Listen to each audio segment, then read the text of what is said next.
Okay, welcome to week 9. If you're watching this video, it's because you were gone on either one or multiple days this week for English 10.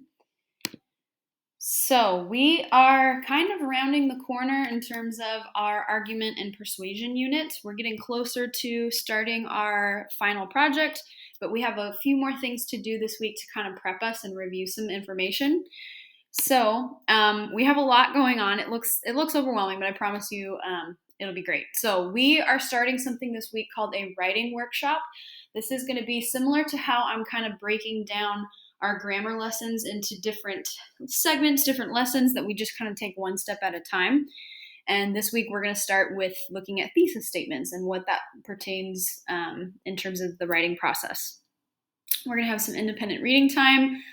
We are going to do that elevator speech activity again, but this time with a different prompt and a different kind of end result with some writing questions. We have another grammar lesson this week. We're going to look at the Oxford comma, and then I'm going to ask you to fill out something that I'm just calling a grammar survey. So basically, it's going to be me asking for feedback from you, and I'll explain that in the rest of this video later on. We're going to do an activity on Friday called the rhetorical bar graph activity, which will be really fun. And then we are going to finish our plagiarism little mini lesson with the second part on Friday, and then first chapter Friday, as always.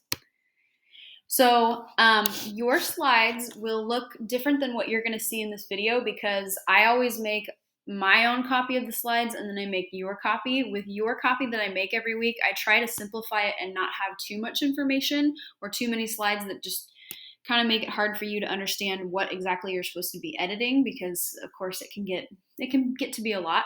So you'll notice that your slides might look a little bit different than mine, and that's on purpose. You're not missing anything. You didn't do anything wrong.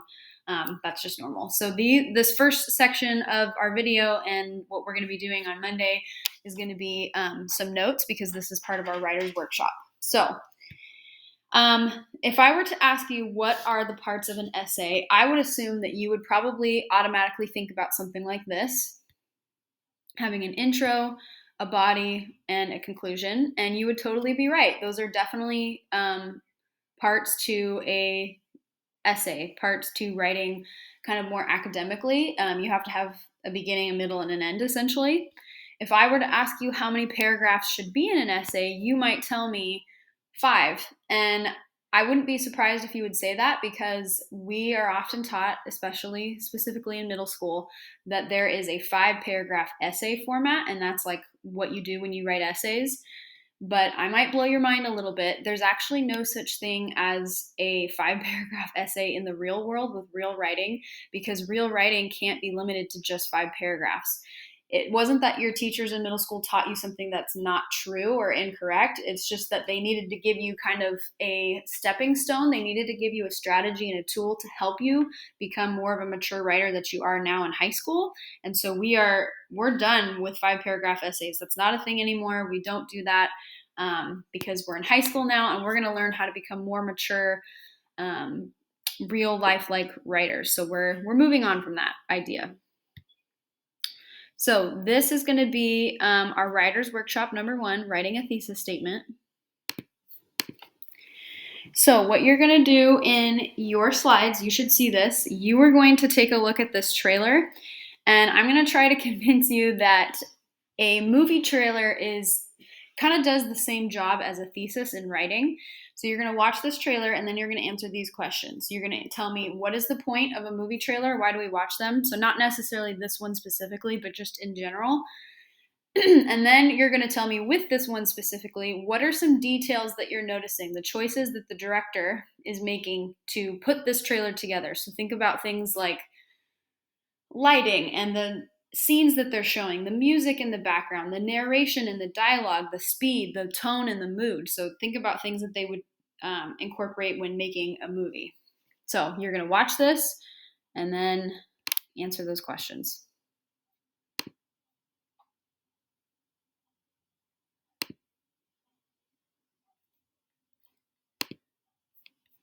Okay, so on your slides, you should see something like this. There should be a text box right here and right here When you look at my copy that I'm going to go through in this video, that's how you'll be able to fill in the blanks here. So a thesis statement is just like a movie trailer because it gives a preview to what your reader is supposed to expect in the paper. It's going to answer and address the question or the prompt. It is the star of the show. It's going to be like the main thing that we'll kind of focus on. It'll set up our expectations. And why do you need a thesis statement? Well, it provides direction. You are going to be giving your reader, your audience, a idea as to what they're going to be able to expect. If you go to, let's say you're excited for a movie, a Marvel movie because it's a big franchise, or Star Wars or whatever, and you hear that they're making a new movie and it's coming out soon, but let's say in this hypothetical situation, movie trailers don't exist. They just don't make them. And so you might have, as a really big fan and a nerd, whatever, you might have an expectation as to what you think that movie is going to be like or what the story is going to be about. And then you go see the movie and it's totally different and it almost like disappoints you and you almost walk away just feeling a little bit discouraged because it's nothing like what you thought it was going to be. And that's because you did not have a movie trailer to give you an idea of what to expect. That's exactly what a thesis statement does. Where does it go? It goes in the last sentence of your introduction. Now, if you remember, like I said a couple minutes ago, you're moving away from 5-paragraph essays. Those aren't really real. It's just a strategy that we use in middle school. And so sometimes your introduction is longer than just 1 paragraph. Sometimes it takes a little bit more, but however long it is, it's going to be usually the very last part of that introduction. So here are kind of a checklist things of things not to do, things that you really shouldn't be doing with your thesis. You should not be saying, I think or I believe, because it weakens your stance. You need to be more assertive and firm. If you just say, I think or I believe, you can really get rid of that because if you were to write a sentence with those 2 words and then you took them out, it's essentially the same thing. You're just not using that as like a stand. Using first person or second, this can be somewhat debatable, but I would say definitely with most academic research papers and things like that, argumentative essays, you're definitely going to want to avoid using first or second person, I, me, we, you, because it just makes it sound a lot less formal, and that's usually not the tone that you're going for. This is big with argumentative writing, stating a fact that cannot be argued. If your essay or paper is full of facts that are just unarguable, there's no way that the reader can interact with what you're talking about, it's going to be incredibly dry and boring and honestly really hard to persuade your reader because it's hard to persuade someone when all you're giving them is things that are just facts, straight up facts. Referring to your essay saying, in this essay I will discuss, or at the end of my whatever, using those types of sentences are not mature writing, so we're going to move away from that.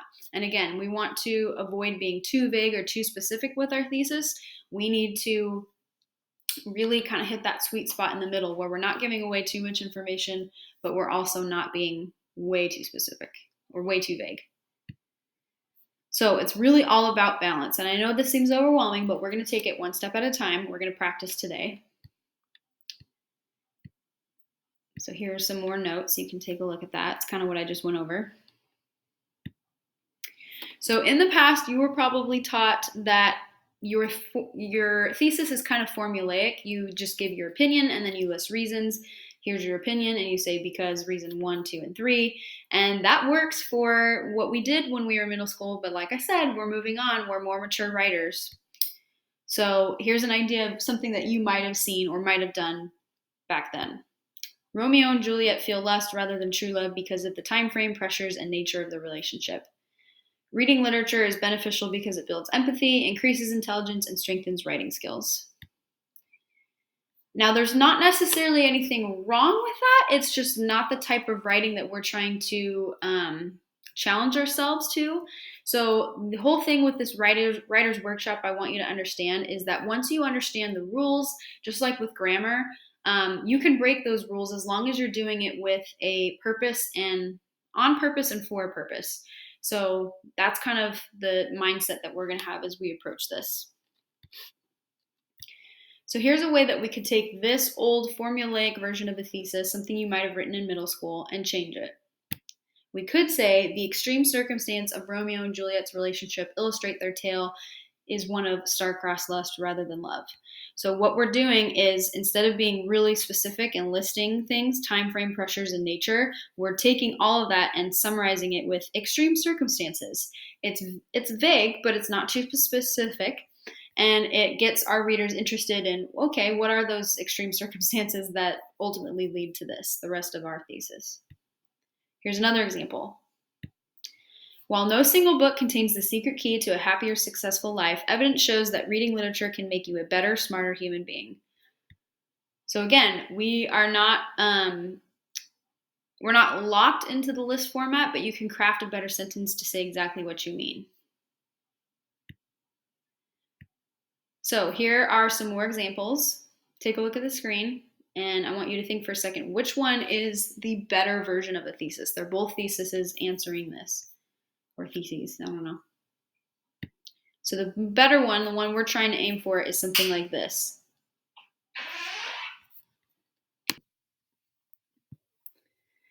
So another example, does technology help or hurt our society? So think for a minute, look at these two examples, and think about which one is the better version of a thesis. If you said the first one, you would be correct. There's a lot more elevated vocabulary. We're not just simply listing things. We're not being too vague or too specific. And we're not using this whole because blah, blah, blah formulaic template. Okay, another one. Last example. Look at these two and think about which one is the better version. Number 2 definitely is better. It almost sounds like you're reading the back of a book, like the synopsis of a book on the back or inside cover. Much, much better. So you are going to practice. I'm giving you an example of a essential question. If you had me last year, you should recognize this because this is one of the essential questions we had when we read Born a Crime by Trevor Noah. So I want you to come up with a thesis statement answering this question. And if you need to look back over the slides, over your notes, do that. It's not a test, it's just practice. So you're going to write it right here.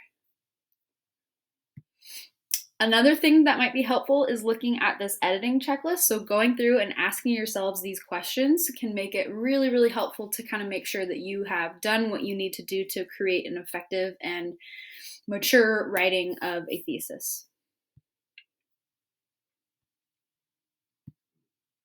Okay, so we're going to have some independent reading time. And when you are done with your independent reading, I want you to answer this question right here on the slide. I want you to describe a character. It can be either one that you relate to or one that you don't relate to, because you might not, it might be vice versa, depending on what your book you're reading. And tell me why you do or do not relate to that character. Okay, so this activity you can't do if you are absent because it's an in-class activity in groups and pairs. But we're going to be doing the elevator speech activity again, where you're going to take 5 minutes to write down an elevator speech. But instead of giving you options for prompts, I'm going to give everybody the same exact prompt, and we're going to see how that kind of changes the dynamic. So the prompt is, school should be 4 days a week instead of 5 for students. And even if you are absent on this day, I still want you to write your elevator speech right here. So if we were in class, or when we're in class, we're going to be doing the same thing where you're writing down what scores they give you. And then I want you to answer these questions after. So obviously, again, if you're absent the day we do this, we can't really answer these questions, but why do you think you were given the scores that you were? And how was this activity now that we've learned all about these persuasive strategies and techniques? Because we did this at the very beginning of our unit before we had learned anything. So we're going to see how it might be different. Okay, so this is our grammar lesson this week. It is all about the Oxford comma. So you're going to take a look at this TED Ed video and then you're going to answer these questions. What is the Oxford comma? Why is it optional to use it? And if you choose not to use the Oxford comma in your writing, what else would you use? What else would you do to show some separation in what you're talking about? Okay, so let's review after watching that video. So the Oxford comma goes before a conjunction in a list of 3 or more things. So when you are using a conjunction, and, nor, or as examples, it should go right here. So there's 1, 2, and 3 things that we're listing. If you choose not to use the Oxford comma, you should change the order of terms in order to bring clarity. So here's an example, a screenshot from the video that we watched. Bob, a DJ, and a clown. A DJ, a clown, and Bob, 3 different people. So 2 things I want you to remember with this. It's optional. It is not required that you use this Oxford comma. It's all about bringing clarity to your writing. That's the whole point of using it. So if it makes communication clearer to not use it, don't use it. If it makes it clearer to use it, then use it. But whichever route you go with, you need to make sure that you are consistent within the same text. So if you're writing an essay and you feel like, I don't really need to use it, then you should not use it at all in the entire essay. It shouldn't be like a situation where you go back and forth. You have to be consistent. So one thing that I want you to do, I mentioned this when I was going over the agenda, I want you to fill out this grammar survey, because we've talked about semicolons and apostrophes, and now we've gone over the Oxford comma, and I want to get some feedback from you. So when you open this up, it should look like this. I want you to just fill this out. It's only a couple questions, and it's going to help me figure out what I need to do in terms of grammar, because I want to make sure that I am talking about the things that are confusing or things that we would want a little bit more clarity on. Okay, so for this day of independent reading, because I will see you on Wednesday, those of you that are pursuing honors credit, instead of reading your independent book, I have something else that I want you to read during this time. So you are going to go to this link on Canvas, the consumed article, honors option assignment actively learn, and it should take you to this website. Those of you that had me last year, this website should be familiar because we used it once. It should ask you to log in or sign up, and you'll just use your school email for both of those things. You are going to read this article. It's called Consumed, Why More Stuff Does Not Mean More Happiness, and there will be some questions that you need to answer. It should look something like this, and as you click, it'll open up the rest of the article. So this is going to be, doing this on Actively Learn will be part of your honors requirements, your honors options. This same article, we're going to work together as a whole class on Friday, but I want you to read it ahead of time to answer all these questions, to fill this stuff out so that I can analyze that for honors credit, and then we're going to use it on Friday for an activity. So make sure you do that if you are pursuing honors credit. So it should look something like this. Okay, so this is an activity that we are doing together in class, so you still need to read this article, but if you are not in class on this day, which should be Friday, then this part is just for being present on campus. So we're doing an activity called a rhetorical bar graph. What we're doing is we're reading the article Consumed, Why More Stuff Does Not Mean More Happiness, which is linked on Canvas in week 9. After you read it individually, I'm going to break you up into groups, and you're going to work together to identify ethos, pathos, and logos using highlighters, and it'll be in a cutout version of the article. So you're reading the article by yourself individually on your computer, on Canvas, but then I'm going to give you a physical copy of it that's cut out, and it'll look just like this, where we're going to try to post them up on the board using these kind of highlighted categories, and it'll help us give us a breakdown as to see what the author chose to use in terms of persuasion. And then I'm also going to ask you to keep track of evidence on a separate piece of paper that you will turn in for your whole group. So it should be 1 paper per group. And again, these are the things that we're looking at. Okay, so the plagiarism lesson is something that I'm not going to go over in this video because it's very interactive and you are going to be completing it on paper. So if you're going to be gone on this day, please check in with me and I can cover that with you. The last thing that I want to show you this week is our First Chapter Friday book. This is one of my favorite books that I've read in such a long time. It's called Bomb, The Race to Build and Steal the World's Most Dangerous Weapon by Steve Sheinkin.